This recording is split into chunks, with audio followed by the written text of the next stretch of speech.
I wanted to start this morning by sharing a story with you that I heard recently.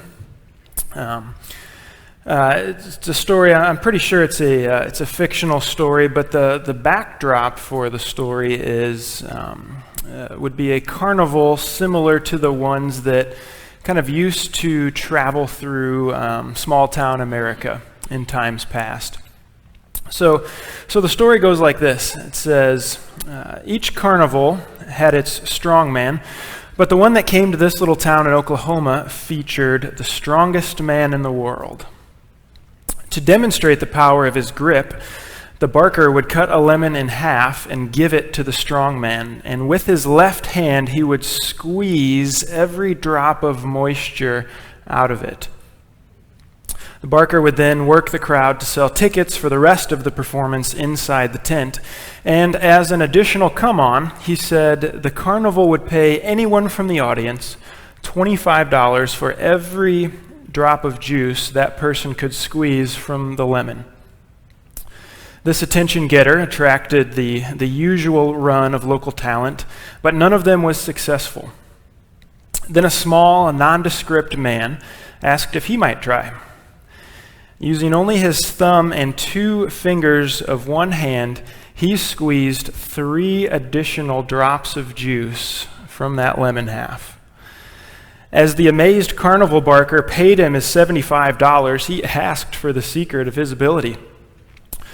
The man replied, "I've been the treasurer in our church for 25 years, and compared to trying to squeeze money out of reluctant members for the budget, that lemon was easy." Kind of an interesting story there. The reason I begin with that story this morning is we've kind of come to a shift in 2 Corinthians. We've come to a shift in what Paul was writing in his letter. The first 7 chapters of the letter, Paul's been he's been validating, he's been defending his apostolic ministry.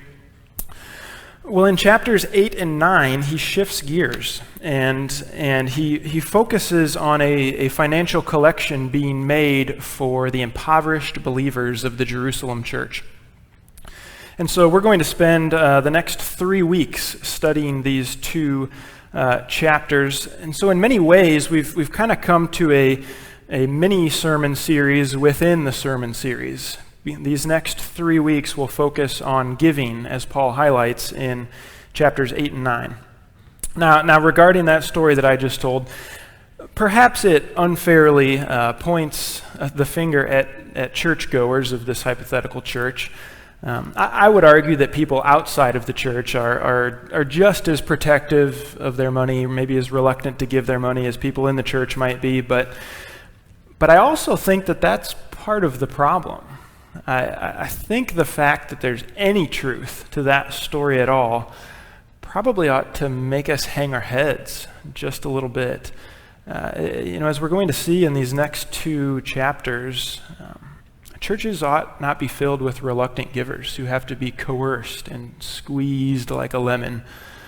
Right? The church ought to be filled with generous and wise and joyful givers. And the next 3 weeks, we're going to hopefully be challenged by each one of those 3 adjectives: generous, wise, and joyful. We'll see how Paul brings that up in his writing to the church. So as we get into things this morning, I've kind of already said that this topic is being addressed because these are the next chapters in 2 Corinthians. This isn't an attempt to drive up giving for EBC. In fact, the elders have shared over the past few months how God has worked things out so that our spending has been right in line with our giving, and we have praised God for that. We continue to praise God for how He has saw us through these trying times, especially that we're in right now. And I also realize that in some ways this may seem like an absolutely terrible time to talk about financial giving. Right? Unemployment rates in our country are as high as they've been in a long time, and I'm not trying to turn a blind eye to that fact in any way. As we'll see Paul say to the church in Corinth, really that type of situation isn't the reason to cease giving. Again, and Paul's going to get into that, but I don't want to turn a blind eye to that.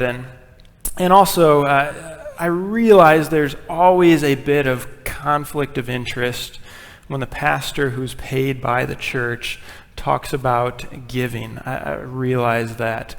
But I want you to know my heart this morning that it is for us as a church body that we would experience all that Paul talks about regarding this grace of God flowing to us, flowing through us by way of our giving. And the words I speak this morning are to me as much as anybody else. And so I want you to know my heart in that. But enough with the disclaimers. Let's see what Paul has to say this morning about giving. And the adjective for this morning is generously. So if you look at the sermon notes, you'll see the passage runs verses 1 through 15 of chapter 8. We're actually starting with verse 9, and it's not a typo. I know Kim is still out of town, and we're trying to make things work in the church office, but it's not a typo. We really are going to start with verse 9. And the reason for that is because in that verse, Paul explicitly states what I think forms the foundation for everything that he's going to communicate to the church in these next few chapters. Before we dive into the specifics of giving, it's imperative that we start with what has to be the foundation of our giving, which is the gospel of Jesus Christ. So look with me at verse 9, 2 Corinthians chapter 8, verse 9. For you know the grace of our Lord Jesus Christ, that though he was rich, yet for your sake he became poor, so that you, by his poverty, might become rich. One way to think about the gospel of Jesus is to think about the incredible way in which he gave of himself, both in becoming human and also in offering his life upon the cross for you and me. This is the picture which Paul is drawing upon as the bedrock for everything else that he's going to say in these chapters. You know, you look at Paul's testimony in Philippians chapter 2. It talks about how Jesus, who is God himself, emptied himself and took the form of a servant in becoming human, and he was obedient in giving his life upon the cross. And so we have to be clear right off the bat that no other act of giving will ever surpass that. It just won't. No one will ever start out so high as Jesus, and no one will ever stoop down so low as Jesus did. So there will never be an act of giving that matches what Jesus has done for us. The exalted one of the universe humbled himself. He humbled himself. The glorified one in the heavens emptied himself. The worshipped one in all creation became despised and rejected. The all-powerful one became weak, and we could come up with statement after statement there. And in the midst of that incredible act of giving himself, Paul, I think, rightly draws our attention to the fact that we are the recipients of the benefit of that. We are the recipients of the benefit. Paul says, for your sake he became poor, so that you, by his poverty, might become rich. So Paul's saying, not only was there this incredible act of giving that took place, he's saying, Corinthians, you are the recipients of the benefit of that. And we would be included in that as well. We are the recipients of this incredible act of Jesus Christ. Our salvation through Jesus has removed from us the poverty of sin and placed us in the riches of righteousness. Everything that we have is a gracious gift of God. Everything we have. Without the sacrifice of Jesus, we have nothing.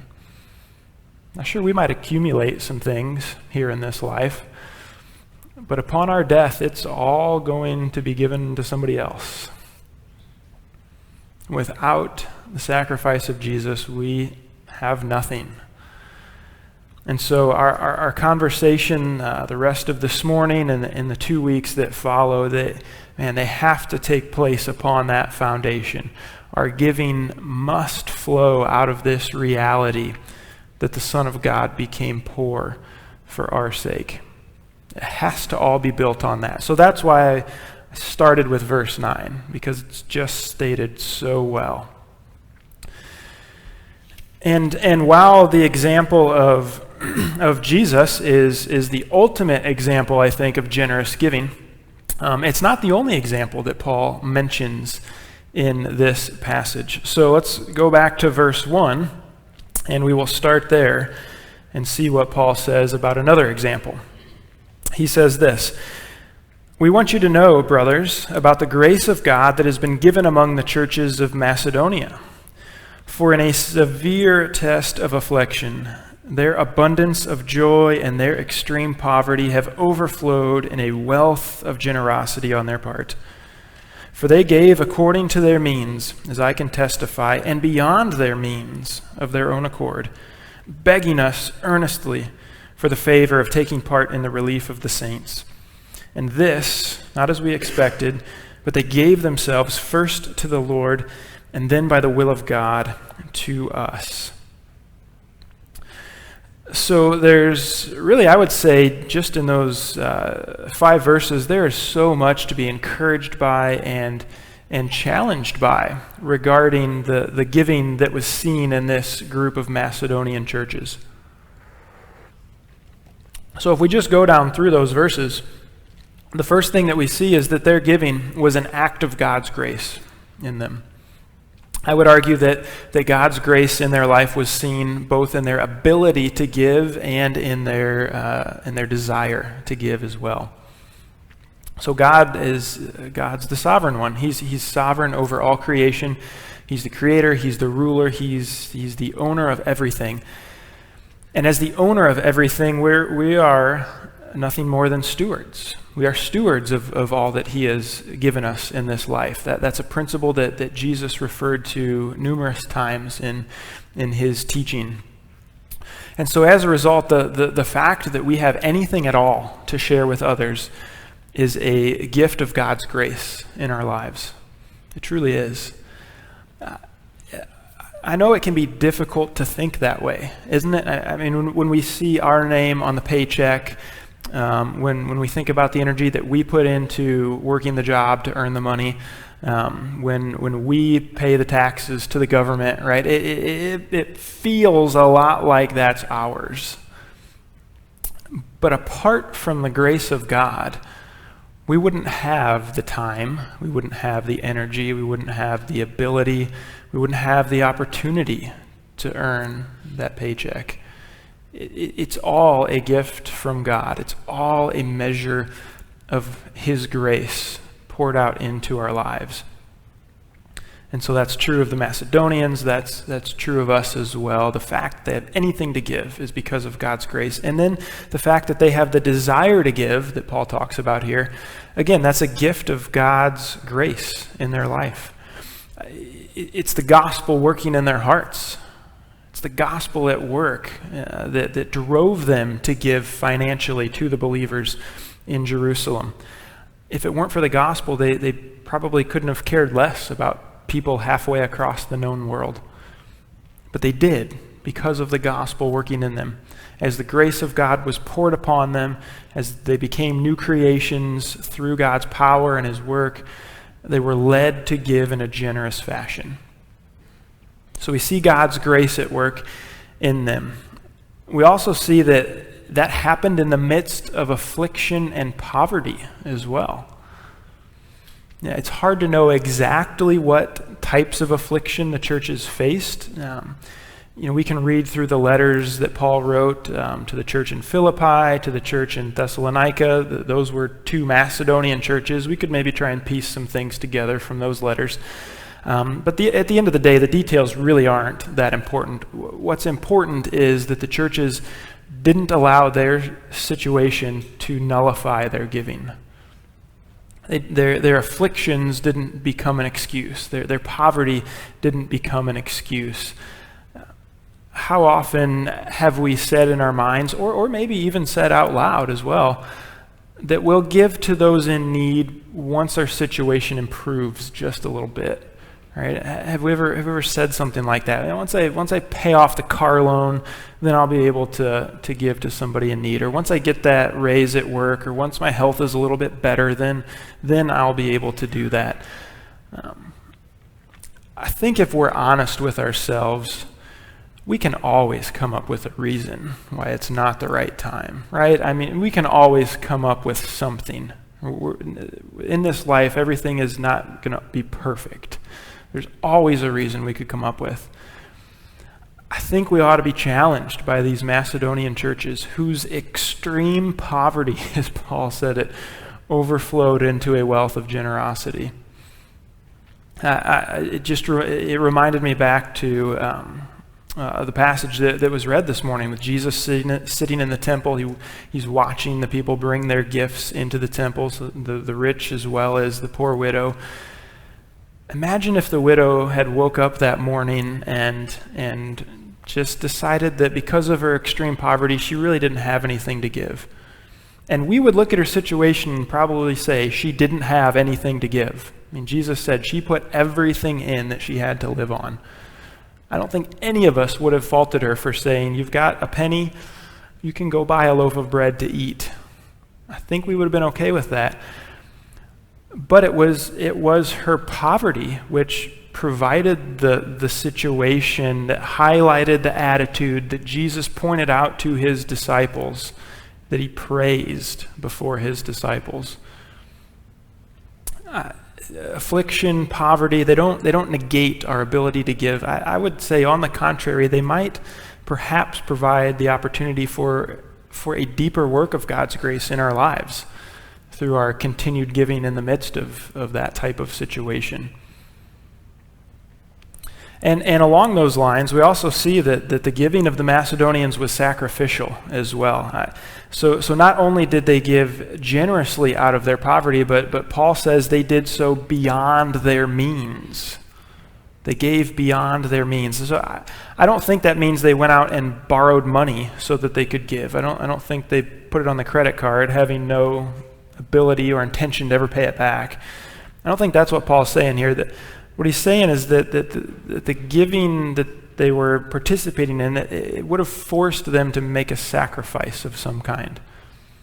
It wasn't just that they gave the excess that they have, however little or much that would have been, that they sacrificed in their giving.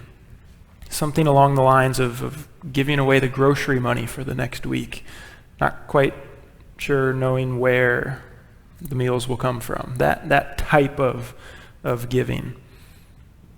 They so cared for and loved the believers in Jerusalem, whom they probably had never met and never would meet.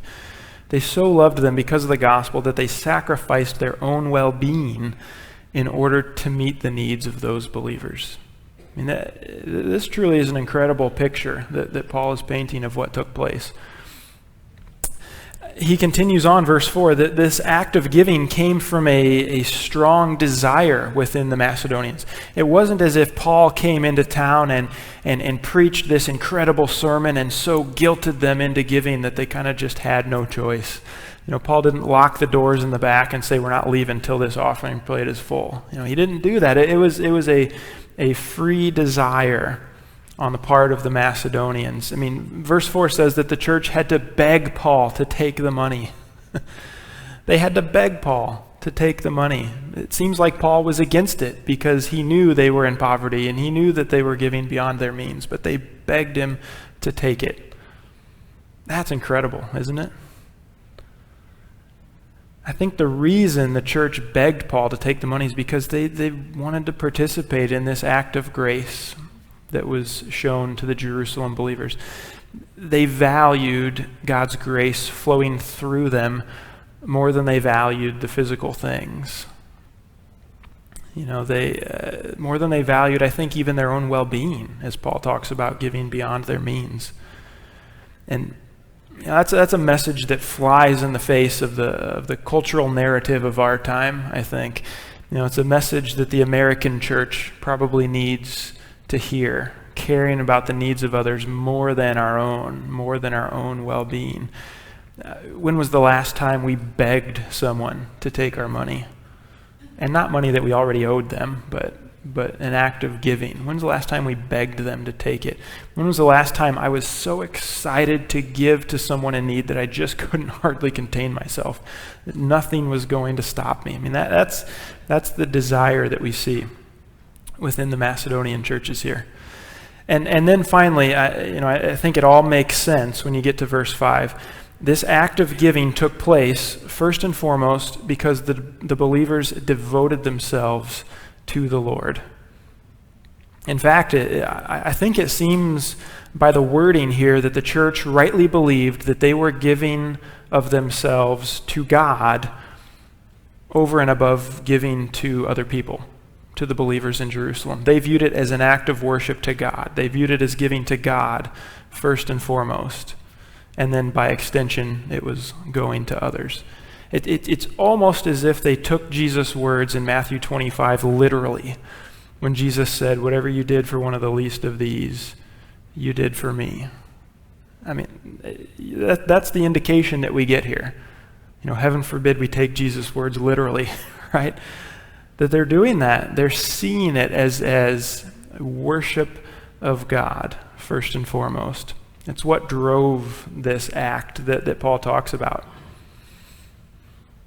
If it's kind of interesting. I think if Jesus were to stand before us this morning, if he were to stand before each one of us and ask us to borrow $20, I think each and every one of us would give it to him. And if we didn't have it, I think we'd figure it out. We'd find $20. We'd borrow it from somebody else to give to Jesus, right? I think we would do that if Jesus asked us for it. But what if someone else made that request? Maybe even someone who's a stranger to us. Now, I realize there's a level of trust we probably have with Jesus that we maybe don't have with somebody else, especially a stranger who we don't know. Jesus has never tried to con us. Other people have, right? And we'll talk about that next week when we talk about being wise givers. But we get the point, right? I think we would be joyful and ready to give to Jesus, but to others, maybe not quite so much. And again, I say that about myself first and foremost. We ought to respond to other people in need with the same compassion we'd show Jesus if he were standing before us, making the request himself. Macedonians gave generously. They gave beyond their means, even in the midst of poverty, because they were giving themselves first and foremost to God. As I said, nothing is going to match the giving of Jesus. But you look at this picture, and I see why Paul presented it to the churches in Corinth to say, this is incredible. And again, this is God working through the Macedonians. He's not saying the Macedonians deserve all the credit, that it's all them. It's God's grace flowing through them. But he holds it up to the church to challenge them. And then that's what he does. Verse 6 is when he transitions from talking about the churches there to say, okay, church here, church in Corinth, what are you going to do? So follow along with me in verse 6. Accordingly, we urged Titus that as he had started, so he should complete among you this act of grace. But as you excel in everything, in faith, in speech, in knowledge, in all earnestness, and in our love for you, see that you excel in this act of grace also. I say this not as a command, but to prove by the earnestness of others that your love also is genuine. For you know the grace of our Lord Jesus Christ, that though he was rich, yet for your sake he became poor, so that you by his poverty might become rich. And in this matter I give my judgment. This benefits you, who a year ago started not only to do this work, but also to desire to do it. So now finish doing it as well, that your readiness in desiring it may be matched by your completing it out of what you have. For if the readiness is there, it is acceptable according to what a person has, not according to what he does not have. For I do not mean that others should be eased and you burdened, but that as a matter of fairness, your abundance at the present time should supply their need, so that their abundance may supply your need, that there may be fairness. As it is written, whoever gathered much had nothing left over, and whoever gathered little had no lack. So Paul begins his challenge to the church in Corinth by reminding them of the promise that they had made regarding their giving. We kind of get a hint of this in 1 Corinthians chapter 16. Paul had already told them about the collection that he was making, that he was taking up for the believers in Jerusalem. Apparently the church in Corinth was eager to participate when they first heard about this collection. But it seems that in the midst of all the rockiness within the church that Paul had already addressed, that their eagerness waned somewhere in there. They lost sight of the promise that they had made to give. And so in verses 6 and 10 and 11, Paul's challenging them to get back to it, to carry out the pledge that they had made. It's clear, I think, in this, that the desire to give and the act of giving are two different things. They should go together, but they are two separate things. A desire to be generous in giving is a positive thing. But that desire doesn't do much good if the act doesn't follow, right? It's great to desire to be generous, but what Paul's saying is, well, that desiring isn't doing anything. You need to finish the act. You need to carry out that desire. And I think as we examine Paul's challenge to the Corinthian believers this morning, we ought to let those words challenge us at the same time. Perhaps we've had the desire to give generously for quite some time. And again, that desire is good, but it also doesn't mean much if we haven't carried it through to completion. So I would say if you've always had that desire to be a generous giver, you've always wanted to be a generous giver, but not actually done it, I would say the challenge is pretty simple. Do it. Just do it. Give that generous gift, whatever the situation is. Complete the work, as Paul says here. And just see what God does. Just take that step. See what happens. I think that's what Paul's encouraging the church here. You want to, you have the desire, and just do it. Just go ahead and carry that through to completion. See how God's grace flows through that. And Paul also in this challenges the church to continue growing through giving. I think to me this might be the challenge that strikes me, I guess, the deepest, how Paul words this here. He challenges them to continue growing, not growing in numbers necessarily through their giving, but growing in discipleship. He commends the church for their faith, their speech, their knowledge, their earnestness, their love. Now he challenges them to excel in their giving as well. I think if we disconnect our giving from our spiritual growth and from our discipleship, then we are mistaken, that those two aren't supposed to be separated. I think that's what Paul's communicating here. Paul doesn't discredit the church's growth in those other areas, faith, love, earnestness, but he does point out this other area in which he seems to say that they are weak, that they need to grow in this area. Generous giving it's a matter of discipleship. It's a matter of discipleship. I would say it's not like, if we think about school, it's not like extra credit that the teacher offers at the end of the term, and if you do it, good, it helps your grade, and if not, well, you're okay, it doesn't really hurt you, nothing lost. I don't think we can view giving that way. I think giving is part of discipleship, as Paul tells us here. Giving is an area of discipleship we will be held accountable for as we stand before God someday. And again, this has nothing to do with earning salvation. It has to do with living out what God is doing within us. And not trying to stir up guilt here. We'll get to that in verse 8. But I do want to point out that generous giving is a mark of discipleship in Jesus. Now, it doesn't mean that it has to be a 4-figure, 5-figure, 6-figure gift. That's not what we're talking about. Generosity looks very different in different situations. But generosity in giving is a mark of discipleship. Jesus generously gave of himself to us. I don't think we can phrase that any other way. It was a very generous gift that Jesus gave to us. And if we're to be his followers, then we are to live that out as well. We are to be generous as he is generous.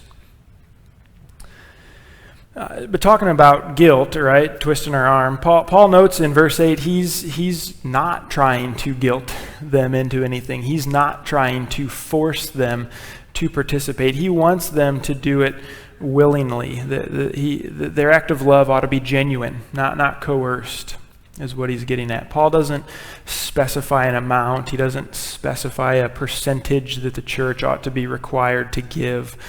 I think if we start doing that kind of thing, the money given ceases to be a gift and it becomes more like a tax.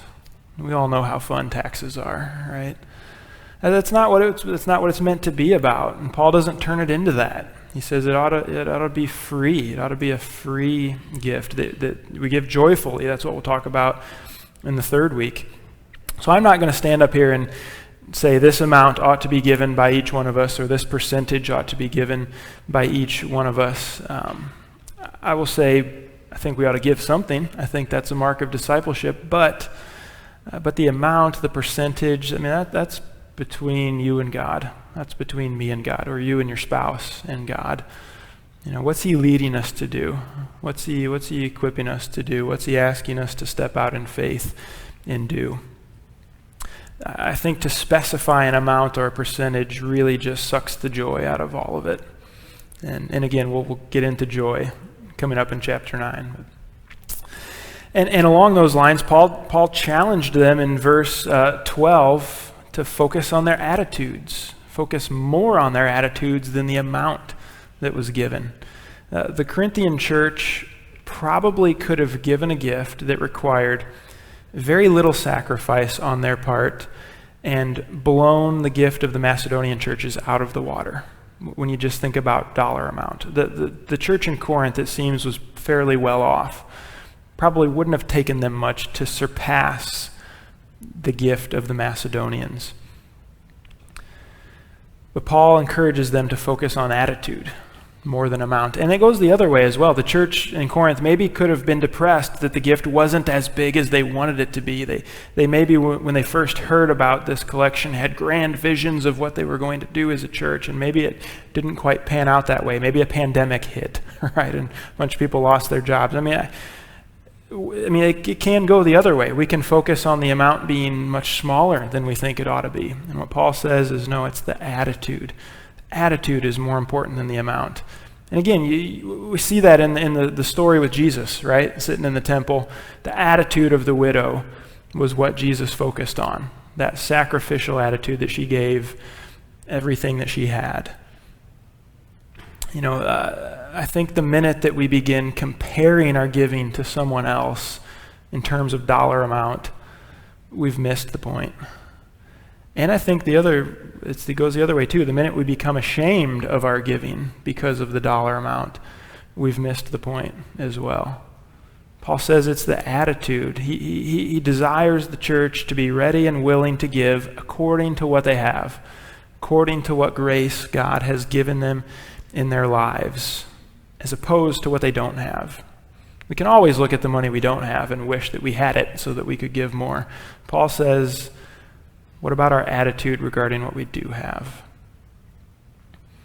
And then finally, Paul challenges the church to prioritize the needs of others over their own excess. The needs of others over their own excess. They were experiencing a time of abundance, while the church in Jerusalem was experiencing a time of poverty. The church in Corinth could have felt entitled to their excess. They could have said, well, the believers in Jerusalem, they don't really deserve our excess. Paul challenged them instead to willingly and generously give of their abundance to those who needed it. And, we got to be honest with ourselves. The American church has been blessed with an abundance. I mean, if we deny that statement, our head is probably in the sand. I mean, we've been blessed with so much here in America. We need to be caring for those among our local body who find themselves in need. We need to be caring for those among the larger church body who find themselves in need. And we need to be caring for those outside of the church body who find themselves in need. And I know that sounds like a big task because that's everybody that's in need. There's nobody that's left out of those statements. But God owns it all. Right? God is is the sovereign God over everything, and he can meet any need that he sees fit. And he will meet every need that he sees fit to meet. How awesome is it that he chooses to do it through his people quite often? That he chooses to not just impart his grace onto the one who is in need, but that it goes first through somebody else and then to the one in need. It's really cool, I think, how he's set that up, but we have to prioritize meeting needs over our own excess. Otherwise, the grace will always stop. It won't flow to the one that's in need. Now, there's a lot in there. I know that sermon outline was kind of long. I know money's a touchy subject.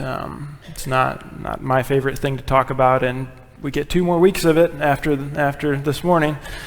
But as I said, this is an area of discipleship. It is. It's an area of discipleship just the same as love or faith or humility. And so we ought to talk about it. We shouldn't skip over chapter 8 and 9 when we get to them. So my prayer for myself, my prayer for each of us is that we would be both encouraged and challenged by what Paul presents this morning. Encouraged and challenged by the example of the Macedonians, encouraged and challenged by the example of Jesus in his life, and challenged along with the church in Corinth as well. I think generous giving has the potential to be such a source of love and joy and faith in our lives. And my hope is that we would participate in that we would participate in the grace of God in and through our lives and discover that love and that joy and that faith that comes along with generous giving. Would you stand with me? Let's close in prayer.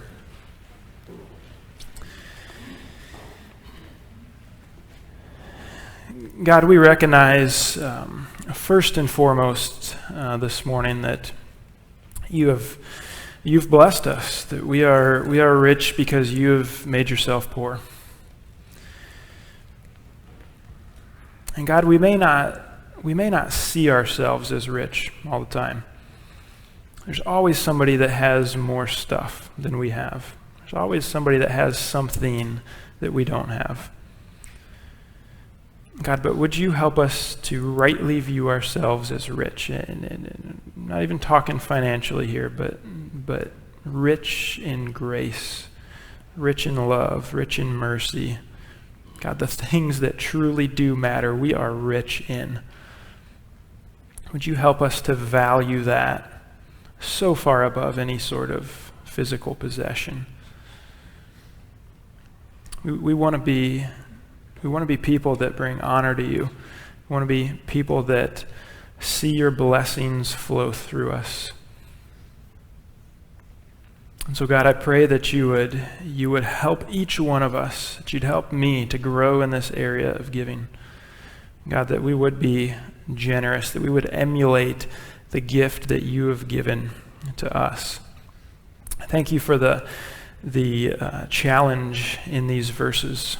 God, help us to rightly view the money that you've given to us, whether we think it's a little bit or whether we think it's a lot. Help us to rightly view it and to offer it to you. God, we come to you now and we give you our praise. God, even what we're going to do right now, singing songs, is a gift, and hopefully a generous gift from us. God, that we worship you for who you are, that we worship you for how you work, that we worship you for these great gifts that you've given to us. It's in your precious name that we pray this morning. Amen.